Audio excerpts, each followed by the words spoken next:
Remember that self-love is not selfish.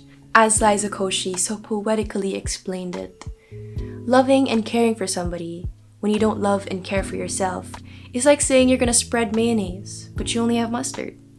You can't give what you don't have. So today, I'm gonna share with you guys 5 of my daily self-care habits that will help you look after and love yourself. Let's get started. So let's walk through this as if we're beginning our day. Number 1, get quality sleep. I usually stay up late to be more productive and to get more stuff done, but according to a study by Stay Well, which they conducted with over 600,000 employees, they were able to find that you are actually 4.4 times less productive when you are tired doing work, and you are actually 2.2 times less productive when you have slept for over 10 hours. So what is quality sleep? First of all, we need darkness, or the sun going down. That is a trigger for your body to produce melatonin, which is the hormone that gets you tired and rested and sleepy. So make sure your room is dark, as well as reduce your stress or wind down. A wind down is very important because it basically tells our body, okay, we're slowing down, it's not anymore the beginning of the day. So I turn on my air conditioning. I also avoid caffeine or sugar or exercise later in the day because those things keep you up at night and kind of get your blood pumping. And then the last thing that I do is that I put on lavender essential oils inside my diffuser. And what I love about lavender is that it keeps you calm and it prepares you for a state of peace. And if you guys want to check out the essential oils that I use, I can link them down below. Your body does not have the chance to regenerate when we don't sleep at the right time and for the right amount of time. Number 2, make exercise a habit. Somebody commented on one of my videos and they said energy used is energy multiplied, which I really love because it switched my perspective on the effect of exercise on your body. Because you think, oh god, if you're going to exercise, you're going to be really tired, you're going to be really groggy and stuff like that all throughout the day. But that's actually not true, because being able to exercise is actually kickstarting your production of endorphins, which is a hormone that is otherwise known as the happy hormone. So it reduces your ability to feel pain, as well as it releases a feel-good sensation all throughout your body when you exert effort or when you do physical activity. So working out in the morning is a great way for me to multiply my energy as well as kickstart my day. I feel super warmed up. I've actually been using this hashtag on my Instagram stories, #just10, and it basically means if there's something that you've been wanting to do, if there's something that you've been putting off that you haven't been, starting just because you're afraid of how big it is, how big the task is, why don't you just do 10 minutes of that thing every single day? James Clear, the writer of the book Atomic Habits, actually said that if you want to start having a routine, is you should habit stack. So what does habit stack mean? It means basically piling one habit on top of another, because according to studies, 40 to 50% of our daily actions are actually done mindlessly. We don't think about 40 to 50% of the stuff that we do, we just do it. There are certain things that could be triggers for the next habit and becomes a domino effect. My current habit stacking routine right now looks like waking up, fixing my bed, changing into my gym clothes, working out, and then number 3, prioritize skincare.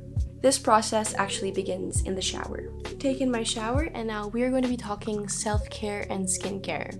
And those two marry together very nicely because this video is actually sponsored by Nivea, and I'm going to be partnering with them to share with you guys how I come into full bloom with their new range of skincare products. I actually got a head start because I do this in the shower, but I use their Hokkaido Rose Caring Cleanser, and this is 0% alcohol, so even if I'm cleansing my face, I'm still taking care of my sensitive skin, so that's very good and a major bonus for people like me who have eczema. Another thing I did in the bathroom was put on their Hokkaido Rose deodorant. And what I like about this is that the scent lasts very long. And it's a really beautiful scent. It's like roses and flowers and freshness. That's the scent, and it lasts for 48 hours. So I am covered, I'm protected, and I'm sealed for the rest of my day. And then I'm going to be putting on their micellar cleansing water, and this is their Hokkaido Rose one as well. And it's just stripping my skin of all of the impurities and all of the pollutants and all of the stresses and the negativity and the unrealistic expectations and the pressures of this world. This is why self-care is so important, and this is the reason why I do it first thing in the morning. There are gonna be 1,000 reasons why you could be negative today. There are going to be a million reasons why you should lose your temper, why you should be in a bad attitude, or why you should be stressed today. The world is not gonna run out of reasons to give you to be in a bad mood.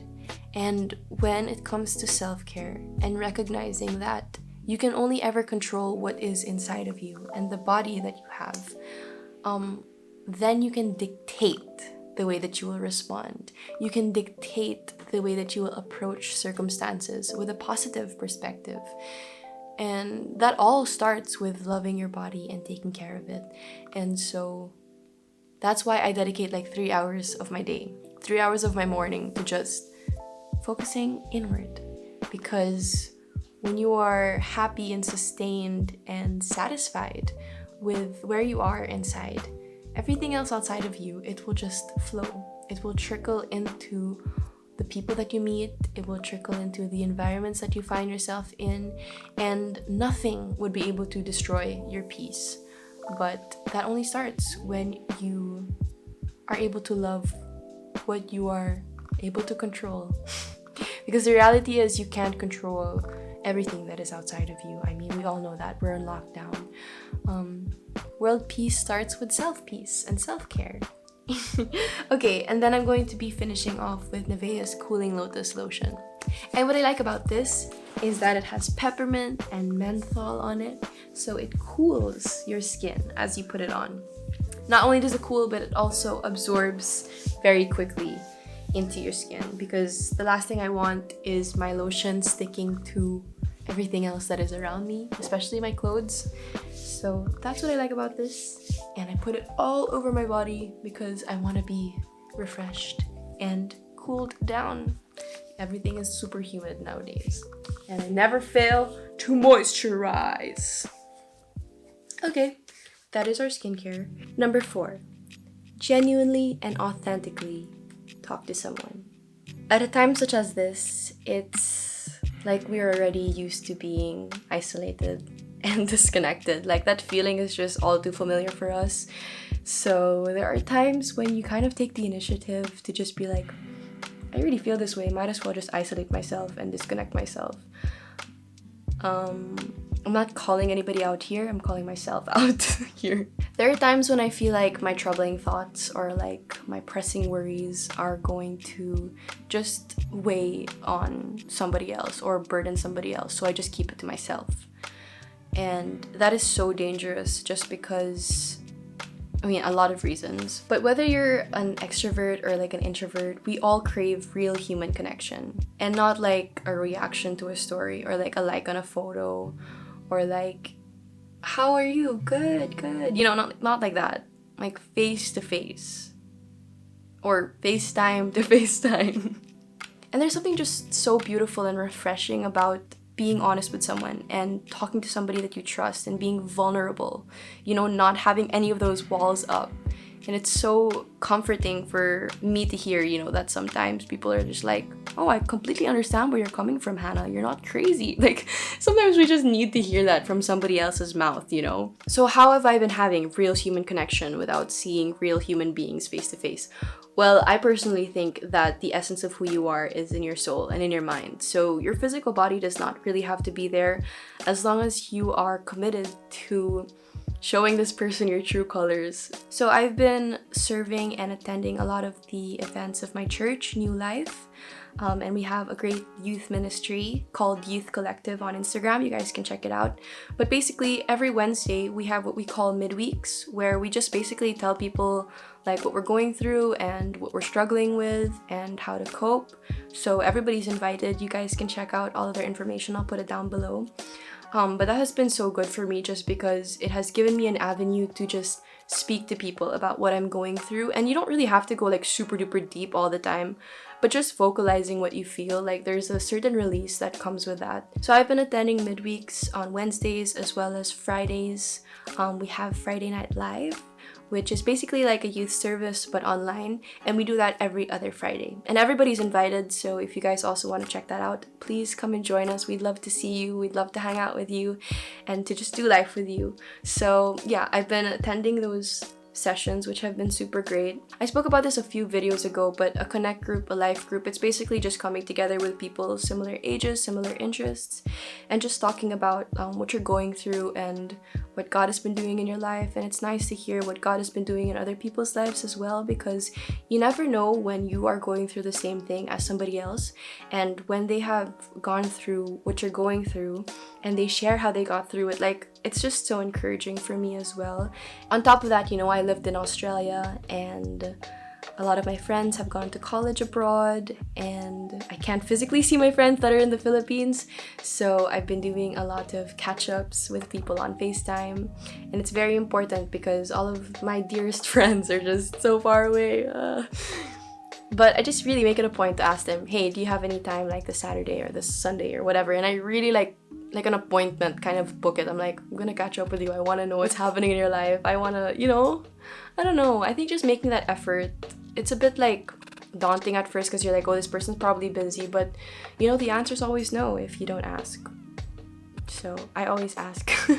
And of course, we can't talk about opening up without those moments where you enter your siblings or your parents' room and you're like, just pretending to chill, like, hanging out, and then just suddenly going off with, bench, I feel weird, or bench, something has happened, or something like that. So it's really nice to also be with my family members so that I can talk to them about what I'm going through. Don't take it upon yourself to isolate yourself or to feel disconnected, because you belong. So who are those people in your life, that you can really that you can really trust, that you can really lean on? Really develop those relationships, because they're gonna last you a lifetime. Ecclesiastes 4 verse 12. A person standing alone can be attacked and defeated, but two can stand back to back and conquer. Three are even better, for a triple braided cord is not easily broken. Number 5, observe your thoughts. I get easily overwhelmed with ideas, thoughts, tasks, things to remember, that it's someone's birthday, scheduled meetings, etc., etc. We're all different with how we organize and cope with what's in here. But the way that I do it is I write things down, I get it out of my head, or I express it. Journaling allows me to look at my life from an outsider's point of view. I'm able to recognize my mood, my habits, where my focus is, and like just everything in general. I imagine it's like Mary Poppins entering my brain and then kind of just like organizing everything. Dr. Caroline Leaf, one of my favorite scientists, actually says that thoughts take up mental space in your head, or like mental real estate, like they actually take up space. So consider a thought like a plant. If you have that thought, planted in your head, like a negative thought about somebody or something, and you pretend that it's not there and you don't address it, it's actually going to continue to grow. And it's going to continue to grow, and it's going to continue to grow, and unconsciously you're just going to have this thing at the back of your head that one day someone brings up that situation and then you just have a panic attack. And you're like, what? Where did that come from? Well, it came from the fact that you did not address it in the first place. Same thing like when it comes to weeds, you see like weeds growing already and your beautiful flowers are right there. If you don't pluck those weeds out, then when they grow, they're just going to ruin the growth of flowers, or, your good thoughts and your positive thoughts in your head. So what's the fix then? She says saying it out loud exposes it to the light. In the love zone, where it is safe, no judgment. When your thoughts are in your mind, it's not changed. But when you expose it, the thought weakens. When you're able to recognize that negative thought, when it's written down, you're like, oh, I can't believe I thought that about somebody. When you're able to recognize it, then it is weakened. The thought in your head is weakened, and you can actually get rid of it. So it's really important for me to write things down, because I'm able to just recognize things and then deal with things as they are. And there's no judgment in my journal. It's a nice and loving space. And sometimes I literally just express myself and I just leave it there. Like all of the letters that I've written to these guys that I used to like, so I could finally get closure. Like, no, but honestly, it helps. Like, if you're trying to get over a guy, write him a letter. Never send it to him, but like, you'll feel so much better. Trust. So out of my head. Meditation is super important for me because it draws you to the present moment. There are different types of meditation. Obviously, the meditation that I do is mindfulness meditation, and it is not like religious or anything. I literally just sit down, I close my eyes, and I focus my attention on my breath, and I literally just observe my thoughts. Headspace explains it as watching a highway and watching all of these cars just pass by. That's how you can observe your thoughts. You recognize that, oh, that's a thought. Oh, that's a thought. That's a thought. Just realizing that you're in the present moment, that you are breathing and living right here and right now, you can remind yourself, okay, I don't have to worry about this pandemic. Right now, I am safe. Right now, I am not infected, or I don't have to worry about the future because right now, I am doing everything that I can to make sure that my future is good and that it's bright and that it's, successful. So I just love meditation. It allows me to just be super chill, and you guys should check out Headspace if you would want to. And maybe one day I'll also do like a guided meditation practice. I would love to do that for you guys. Let me know in the comments down below, or let me know in the poll. And the last thing is expression. My expression of my thoughts is really prayer. And I think the best way to express yourself is to express yourself to God, because sometimes we feel like, oh, people can't take my emotions, people can't take my thoughts, people can't take my feelings and what I'm going through. Like, God can take it all. Like, He made emotion. He can take your anger. He can take your stress. And so I feel like it's so much better to express yourself to God, to be super duper duper honest about what you feel to Him, instead of letting it out to other people or not letting it out. So my prayers to God sometimes do look like that, where I'm like, God, this does not make sense. This does not make sense. But I think what's so important about, praying to God and being honest about what you feel is that when it goes up, when a prayer goes up, it doesn't just go into oblivion. Like, it goes to your Father. It goes to His hands. And when you surrender all of your worries, all of your anxieties, and what's going on in your life to somebody like God who loves you and who looks after you, then you should be certain that He's going to do something about it. And He's not going to leave you where you are right now. He's going to take those prayers and He's going to answer them the way that He answers them. I think sometimes we think like, God does not answer my prayer. God answers prayers, just maybe not in the way that you expect. If you ask God for patience, He's gonna give you an opportunity to be patient. God just answers prayers, but in His own way. And I think that's the better way, because we cannot fathom how good God is and how He works. And He loves His children so much that He is not going to leave us high and dry. So I think, expressing yourself and observing your thoughts and surrendering your thoughts to a higher power, honestly, is the best thing ever. And it has really helped me with my mental health throughout this pandemic. Do not worry about anything. Instead, pray about everything. Tell God what you need and thank Him for all He has done. Then you will experience God's peace, which exceeds anything we can understand. Philippians 4 verse 6-7. So that is the end of this video. I hope you enjoyed. I enjoyed making it. Thank you so much to Nivea for sponsoring this video. And if you guys want to check out their Coming to Full Bloom line, you guys can check out Shopee, Lazada, or Beauty Manila. And I'll see you guys in my next video. Remember, self-love is not selfish. Love you so much. Bye-bye.